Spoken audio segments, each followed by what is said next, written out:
जी बच्चों, अब हमने स्टार्ट लेना है अपना चैप्टर नंबर 9 जो कि है पेज नंबर 168 पर। बहुत ही इम्पॉर्टेंट चैप्टर है।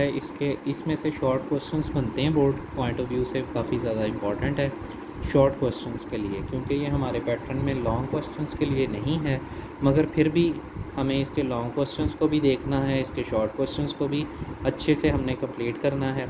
तो पेज नंबर 168 पे देखिए आप, इंट्रोडक्शन टू कोऑर्डिनेट ज्योमेट्री। सबसे पहले इंट्रोडक्शन है, फिर इसके अंदर जो है वो डिस्टेंस फार्मूला है, फिर कोलिनियर पॉइंट्स हैं, फिर मिड पॉइंट फार्मूला है, और ये चैप्टर हमारा 9.3 पर एंडिंग की तरफ चला जाएगा। तो पेज नंबर 168 डिस्टेंस फार्मूला। सबसे पहले इसमें डेफिनेशन दी हुई है एक ज्योमेट्री की, जो कि मैंने आपके लिए हाईलाइट की। The study of geometrical shapes in a plane is called plane geometry. Plane geometry की डेफिनेशन हाईलाइट कर लें, इससे आगे ही शुरू हो रही है। Coordinate geometry is the study of the geometrical shapes in the Cartesian plane, coordinate plane. यहाँ तक आप हाईलाइट कर लें। ये दो डेफिनेशंस हो गई। इसके बाद डिस्टेंस फार्मूला क्या होता है, हम उसकी जानिब चलते हैं। डिस्टेंस फार्मूला बेसिकली हमारे पास, अब हमारे पास देखें, जब हम प्लेन ड्रॉ करते हैं ना, तो हमारे पास कोई ना कोई पॉइंट्स आते हैं। एक्स एक्सिस का कोई ना कोई वैल्यू हमारे पास होती है, या वाई एक्सिस की कोई ना कोई वैल्यू हमारे पास होती है। तो इन वैल्यूज़ को जो हम प्लेन में ड्रॉ करते हैं इस कोऑर्डिनेट प्लेन में, मतलब हम ये इसको बोलते हैं कि यानी हमारे पास ये जो ज्योमेट्रिकल हमारे पास एक ग्राफिकल फिगर आ गया है, यहाँ पर हमारे पास किसी ना किसी पॉइंट्स की मदद से ही लाइन स्केचिंग हुई होगी ना। तो जो लाइन स्केचिंग हमारी किसी पॉइंट की मदद से होती है, वो पॉइंट्स हमारे जो हैं वो कहलाएंगे हमारे x1 पॉइंट है, x2 पॉइंट है, y1 पॉइंट है, y2 पॉइंट है। जो भी पॉइंट्स होंगे उनका आपस में डिस्टेंस, मतलब इस पॉइंट से इस पॉइंट का डिस्टेंस या इस पॉइंट से इस पॉइंट का कितना डिस्टेंस है, वो हम इस डिस्टेंस फार्मूला से फाइंड आउट करेंगे। बेसिकली इसका मीनिंग ये है, या हम ये कह सकते हैं कि डिस्टेंस फार्मूला की ज़रूरत क्यों पेश आई हमें। डिस्टेंस फार्मूला देखें, x2 माइनस x1 का square plus y2 minus y1 का स्केयर।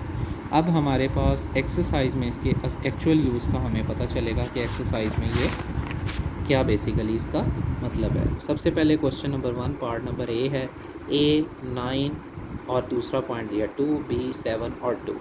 अब देखें, दो अलग अलग हमारे पास कोऑर्डिनेट्स दिए गए हैं।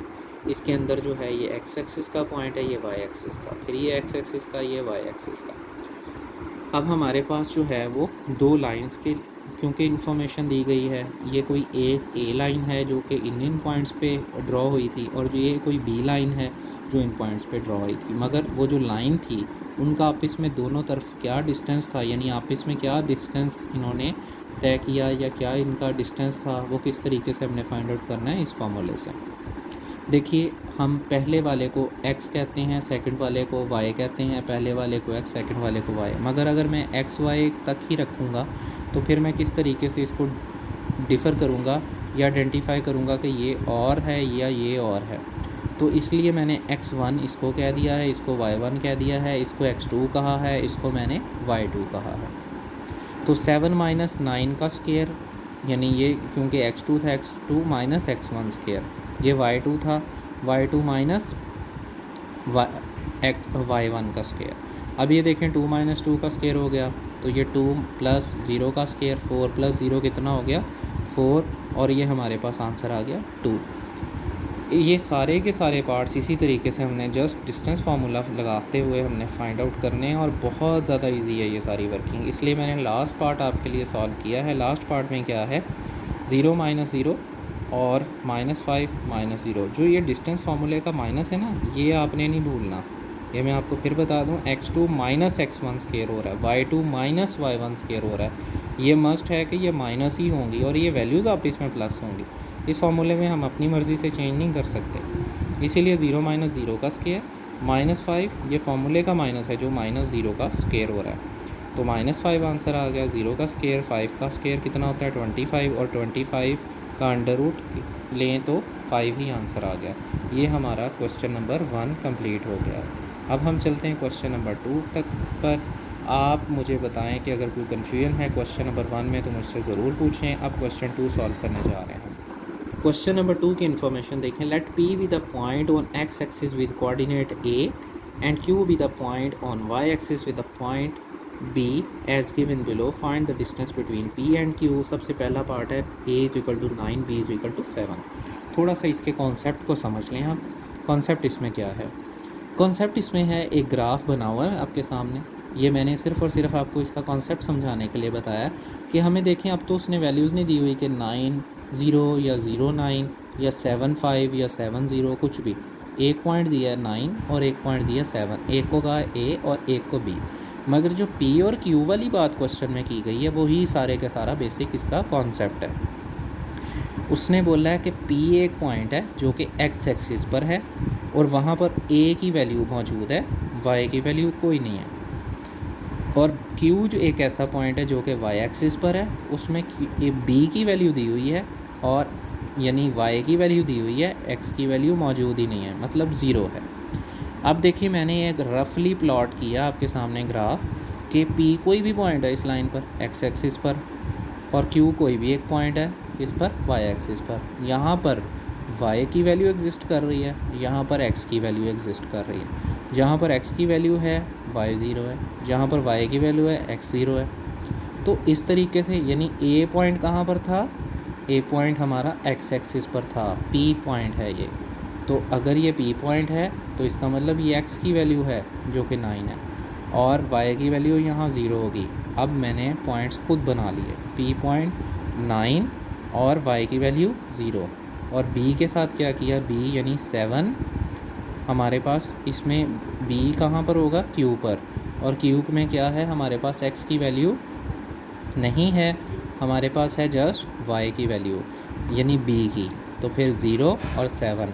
अब क्या किया, डिस्टेंस फार्मूला लगाया। सिंपली डिस्टेंस फार्मूला लगाने से क्या हुआ, डिस्टेंस फार्मूला लगाने से 0 - 9 यानी हम फिर इसको x2 - x1 का स्केयर कर रहे हैं और यहाँ पर हम y2 - y1 का स्केयर कर रहे हैं। 7 - 0 -9 का स्केयर प्लस 7 का स्केयर, 7 का स्केयर होता है 49, 9 का स्केयर होता है 81।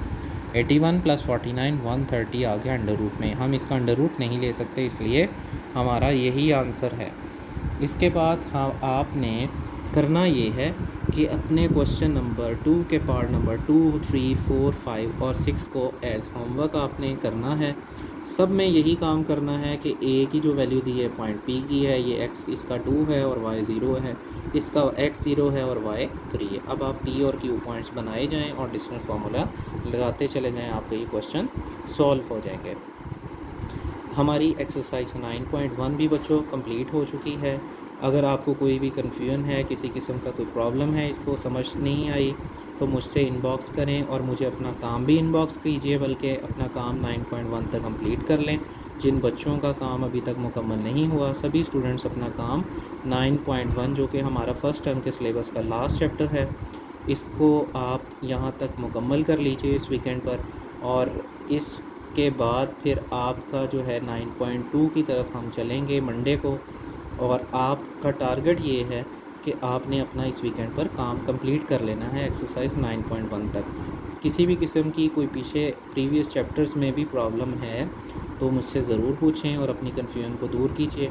मगर अपना काम ज़रूर चेक करवाएं मुझे बच्चों, इनबॉक्स ज़रूर करें अपना काम। काफ़ी सारे अभी बच्चे ऐसे हैं जिन्होंने मुझे अपना काम नहीं चेक करवाया। मेरे पास लिस्ट बनी हुई है और मैं सारी आपकी क्लास टीचर्स के साथ भी डिस्कस करूँगा जिन बच्चों ने अभी तक मुझे काम चेक नहीं करवाया।